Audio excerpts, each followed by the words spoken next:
and please go ahead. Okay, so I read the first paper that you sent me about a survey on bias and fairness in machine learning. So it talks about how these machine learning algorithms affect us on our day-to-day lives, and how some of these algorithms that are present in the current world affect our daily decisions. Then gives us an example of an algorithm which is really biased, it is really discriminatory, which is called as COMPASS, which stands for Correctional Offender Management Profiling for Alternative Sanctions. And this is a huge algorithm which is being used by judges to determine whether to release an offender or to keep him in prison. And because this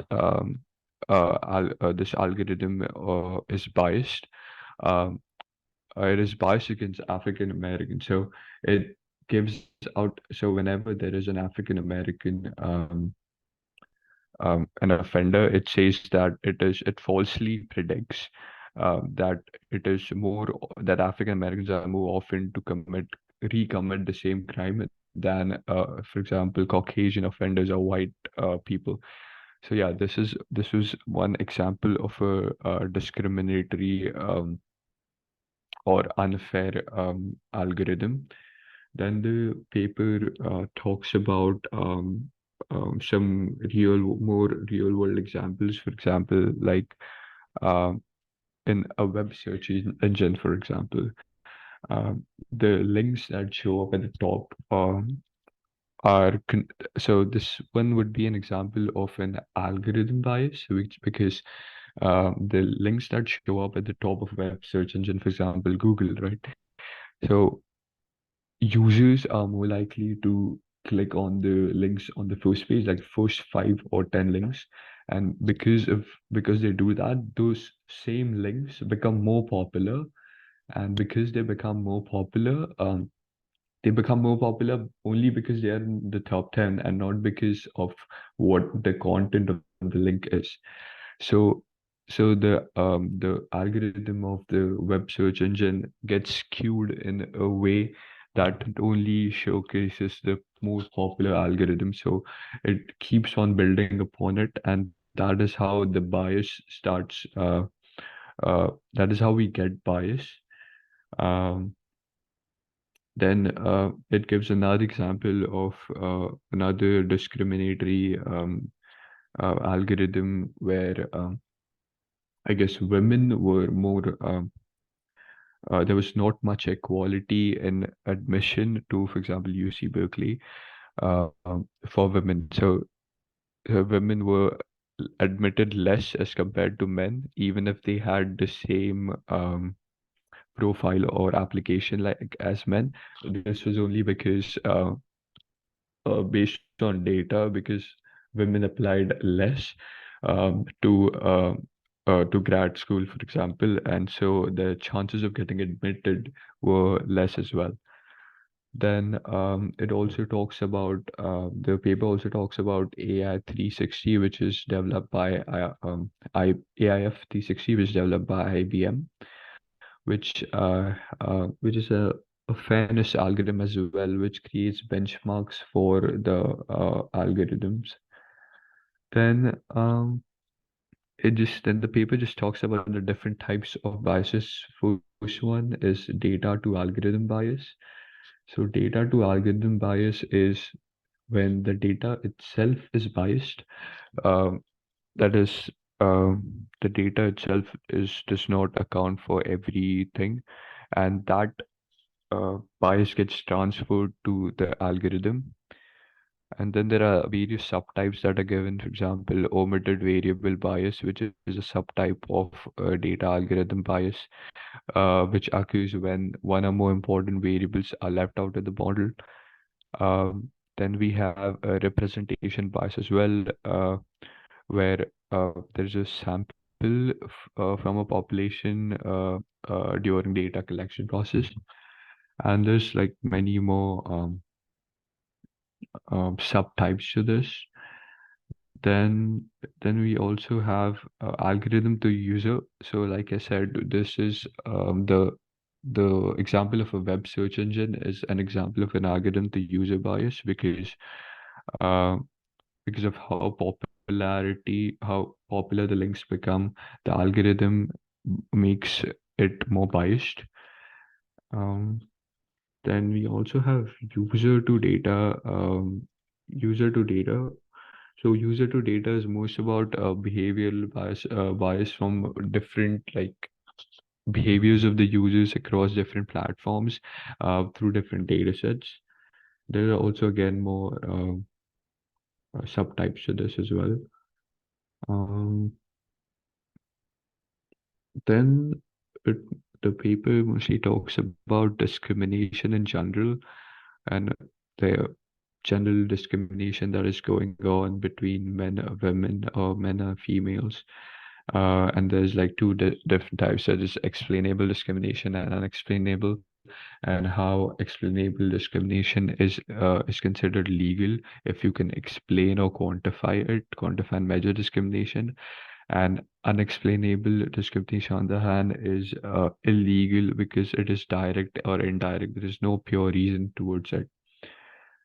Um, then we have then it talks about algorithmic fairness and different definitions for it. For example, equal odds, where which is about the probability of something being positive or something being negative. That is, probability of something being true or false is equal. Then we have like multiple definitions for this. I couldn't go in detail through this, but I looked it over. Um, yeah. Then also,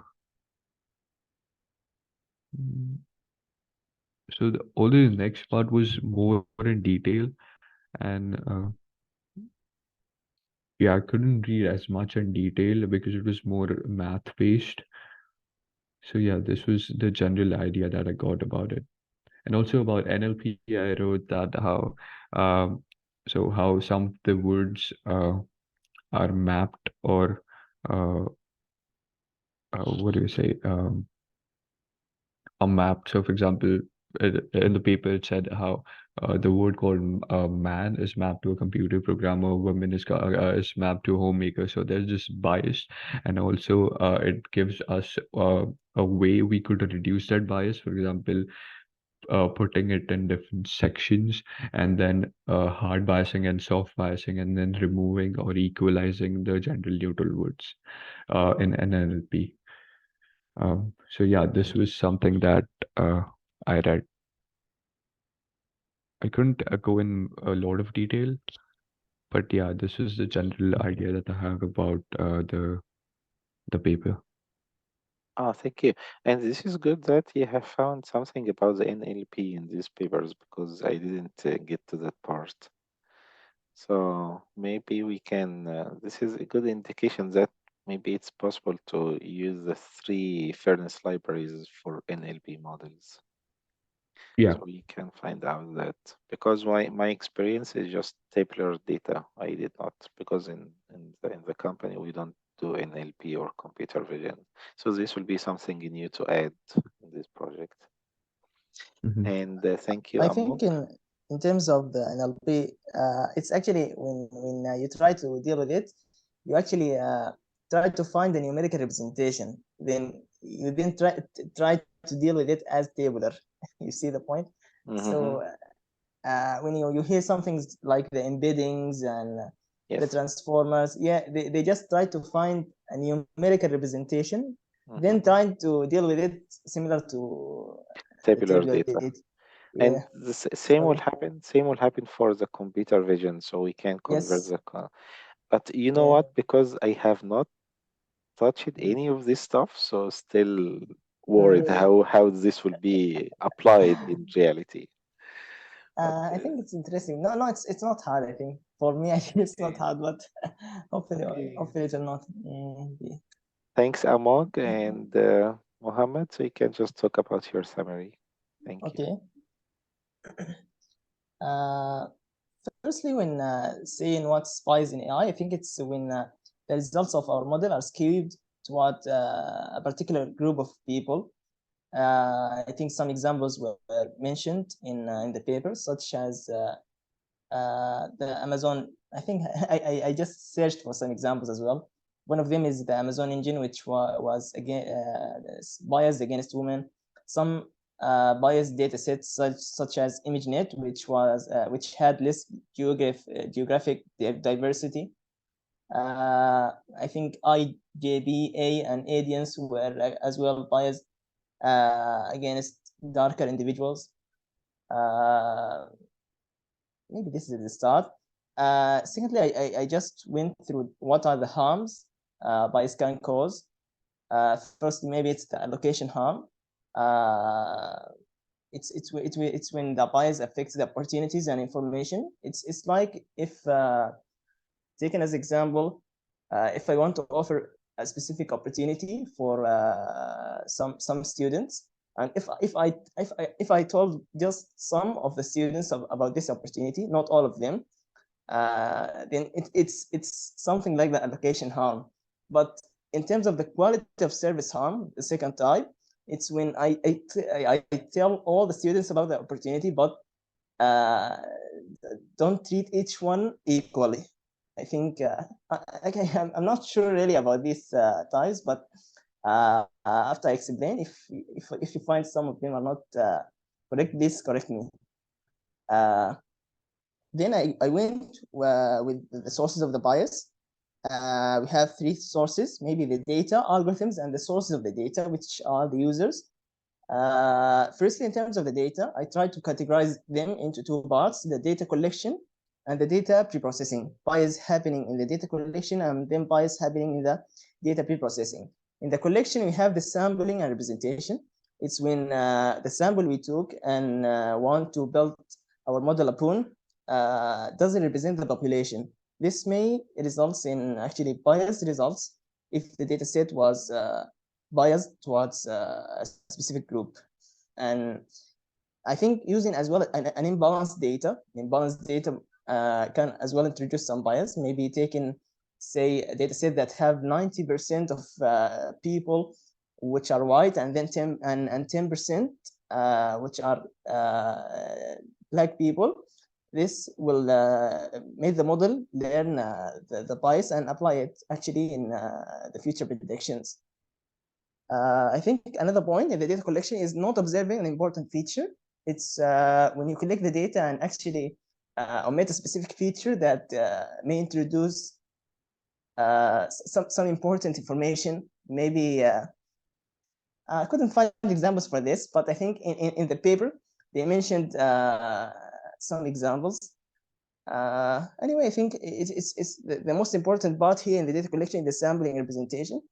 It's much important than the important feature that has not been observed.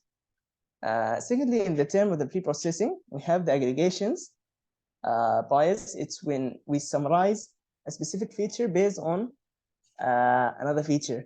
Say if we got some samples with each sample represent a bill, and say if these samples belong to some customers and each customer has, say, maybe 10 bills.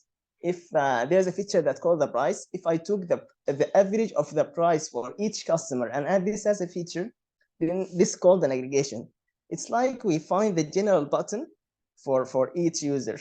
Okay, why is this may cause a problem? Because it hides the details. I think some examples here. I assume if this feature maybe represent whether this person is a black or white, and if a lot of the users or the clients for this company are white. Okay, if I took the mod for each person, maybe imagine it's like the customer service employee that actually helps the clients. And if a lot of clients are white, and if I took the mod of this feature, which represent the color of the customer, and add this as a new feature, it may result in white for all for all the employees. Not sure if you understand this well, but the problem is it hides the details. So sometimes it may cause problem. I think some examples were mentioned in the paper. I think at Berkeley University when they built a model that then thought maybe biased towards black people, I think, or against women. This is the pre-processing. Maybe another point is the proxy features. It's when the bias can come actually from a sensitive feature, which is direct, but sometimes a feature that is correlated with a sensitive feature can cause the bias. It's somehow a proxy feature or indirect bias that cause. I think it's called in the paper measurement bias. I think this is in terms of the data, but in terms of the algorithm, it's usually results from wrong design choices. Maybe the loss functions. When we optimize the loss function, it may depends too much on a sensitive feature, in causing a bias. Sometimes it may result from the equalizations or from the metrics used. This may be in the algorithms. And sometimes maybe it results from the users. When users have biased behavior, they may give biased data, and this data get into the model and make biased results. I think these are the sources of this data, and to address them, we either do pre-processing, which some processes we do in the data, or in-processing, which we do on the algorithm, or post-processing, which we do on the predictions of the algorithm.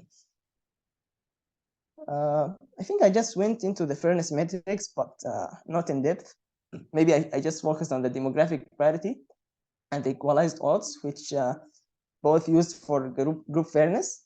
In the demographic parity, we are interested in, say, I want to treat each group equally, say the proportions of males and females in an interview selection. But maybe in the equalized odds, I want the model is fair if it has equal true positive and false positive rates.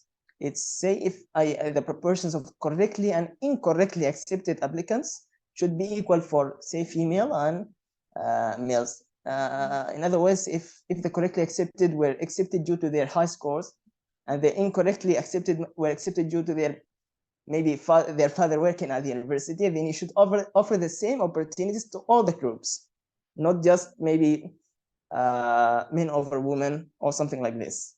I think you should choose the equalized odds if the goal is this, and demographic parity if you just want to treat each group equally. I just went as well how the bias mitigation algorithms were. Some of them try to exclude the bias by trying to include users from sensitive groups, or maybe treat the sensitive attributes as noise. And maybe in some causal methods, they use causal graphs and try to remove the paths that cause some, that result in the sensitive attributes affecting the outcome of the decision. And maybe I went as well at the third, how the fair classification methods work that mentioned in the paper. They were trying to maximizing the average accuracy of each group instead of the whole accuracy. Some of them tried to train a separate classifier for each group, and maybe use transfer learning for groups with little data. Some of them try to mitigate the dependence on the sensitive feature by using some specific distance metrics.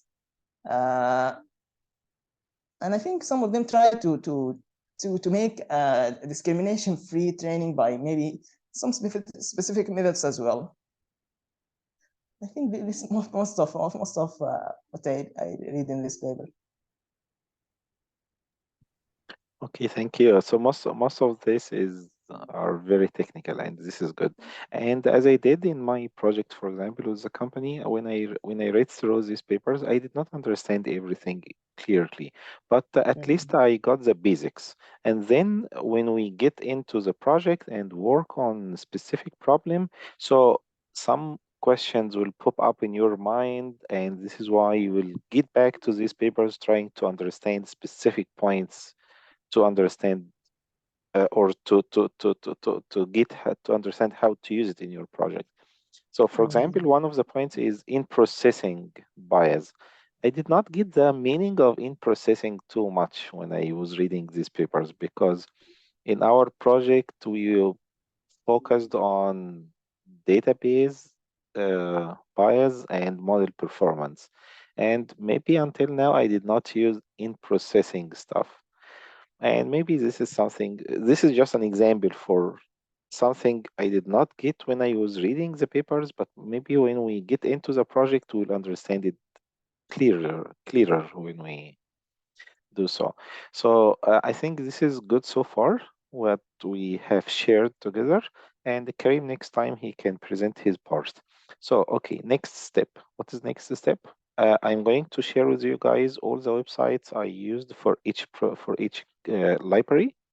We have the Peer Learn library by Microsoft. We have AIF 360 by IBM, and we have the third one is oh, I forgot the third one. The third one by Google is oh, I forgot the third one. But I will try to remember its name. And so we have Microsoft, IBM, and the Google libraries. So I will send you some websites, especially for the first two, because I used IBM and Microsoft libraries. I did not use the Google's library. But I will send you websites for all of these libraries. And at the same time, Muhammad is going to share with us the where can we find data sets, tabular, text, and image data sets from Kaggle, and where can we find notebooks for for models created based on these data sets. So next, I'm not sure, but I may show it now if you got some time. I think. you can share now. Okay. And Okay. let me just Yes. summarize the next step. So Okay. next step, each of you guys are going to pick up. So this is your job to do. You are going to pick up a data set. It's just your choice. Maybe you can just pick up one or two, maybe just one to three, up to three data sets, and we can discuss which one is better. And so, but the most important thing, if you can find data sets with its model, the notebook of the model, this will be perfect. So if you pick up, for example, data set number one, and you found the notebook of the model, run the notebook, make sure it works, and understand each step in the model. Okay, then next meeting we are going to meet for each one to present his data set that he choose. So you can just make a choice of one or two data sets with their models, and next time we can meet just to make sure, oh, so we have idea about what model and data set, for example, Muhammad is going to work on, and Amog is going to work on, and Karim as well. So just to make sure we have a good data set and a good model, then we can start working the project right away on these data sets. Yes, Muhammad. Okay. Just a moment. And also, can you please create the Mm. Microsoft Teams? Yes, yes. So I'm thinking about Microsoft Teams. Thank you. So I because I need to we need maybe this will happen next time as well. So we need to just put down a time plan for our work because our project is 6 months. And next time when you guys pick up your data set, just pick up the notebook of the model and go through the libraries. So I will send you the websites of the three libraries. So go through the three libraries, the websites of the three libraries. Just get familiar with how things look like. And then next time we can sit together to put down a timeline plan for each of you guys, how long this part will take. We can divide it based on uh, bias recognition or bias identification and mitigation algorithms, because part in each of these libraries there are two parts. One is to identify the bias, next is to reduce the bias. So we have metrics. So some libraries don't have metrics for. So we are going to work on individual fairness, individual bias, and the group bias. And in this is for bias identification. Then next, for the mitigation algorithms, we have pre-processing, in-processing, and post-processing. So we are going to do the work, same work on each library. So we can set up our time plan based on mitigate bias identification for example for Microsoft library. So bias identification will take, for example, 2 weeks. Then bias mitigation is going to take maybe 3 weeks. So this is the first library. Second library, it will take maybe 3-4 weeks for bias identification. Then another 3-4 weeks for the mitigation, and so on. So we can split our time plan into 6 parts: two for the first library, bias mitigation, bias identification, and then mitigation, and two for the second library, the same, two for the third library, the same. So this is why I want you guys to get familiar with the libraries before the next meeting, just to go through and see, because for example, Microsoft library is very simple. So working on the bias identification and mitigation is not going to take that much as for the IBM, which is AIF 360. So AIF 360 has lots of metrics, and this will take longer time. And even the syntax of each command, command in the bias identification, the syntax is really sometimes weird, and even the meaning of each metric sometimes is not very straightforward. What does it measure, and so on. So I'm expecting for the Fair Learn by Google by Microsoft will not take that long, because this is what I did. But for AIF 360 by IBM, it will take really long time. And I'm not sure about the Google's library, because I did not work with that. But we are going to divide our time plan into 6 parts, two for each library. And this is my plan. Okay, I will send out after this meeting, I will send out an email with all the details, just to clarify what is the main objective of next meeting, just for you guys to work on. Okay. So, but like in addition, can you also set up the teams as well? Because we can also like send out messages, for example, on Teams, so it'll be easier, or links on Teams as well. So Okay. instead of like email, the Teams would Okay. be a better Okay. alternative, I guess. Okay. So do you think communicating on Teams will be much better than emails, right? Yeah. Okay, sounds good. So I will create that team group, and I will send you guys and say I think we need each of you guys to create an account on Teams, right? And Okay. then yes, so create accounts on Teams and then share it with me, so I can just So create group or something on Teams for all of so us. the accounts on Teams is basically the emails. So if you put in my email or Muhammad's email, and then Okay, it will send out an invitation link, and then we can okay, just join it. okay. I will try to do that. Okay, thank you. Mm, Go okay. ahead, go ahead, Muhammad.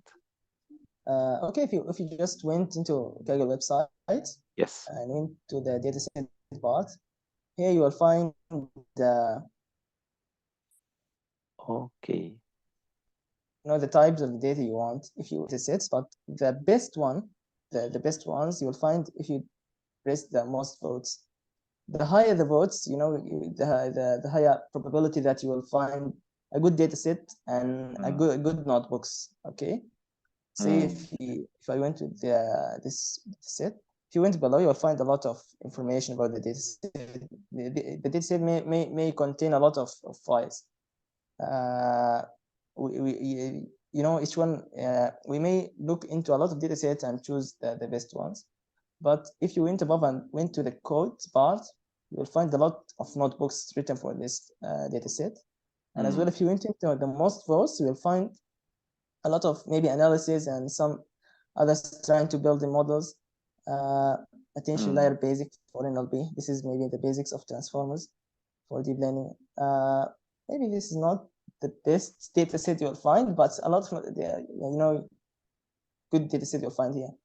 And in the discussion, you may as well find a lot of discussions about this data set, some trying to understand it much better, and a lot of details maybe.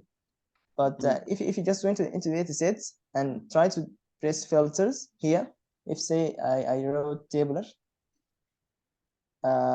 just press yes, apply, and sort it based on the most votes, you'll find a lot. For each type of data, either computer vision, NLP, and maybe even videos if you want. I think just that's it. Oh, okay, sounds good. So now we have that part. How to find data sets on kids. It's part of our recording here. Okay, sounds good. So thanks, Mohammed. Also so when is our next meeting? Because I have my last final on 6th May. So can we have sometime after 6th May? Because till then I'll be really busy because I have like Okay. a lot of midterms and finals, and the Yes. semester is about to end as well. Okay. Okay, sounds great. So I will send out an email with the tasks you guys need to do that we discussed here in this meeting now, and we can set up something after May the 6th. Okay. It's 2 weeks from now, almost 2 weeks from now. Yeah.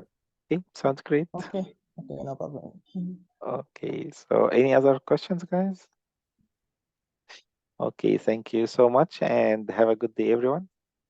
Thank you. you. And Eid Mubarak, Muhammad. Eid Mubarak.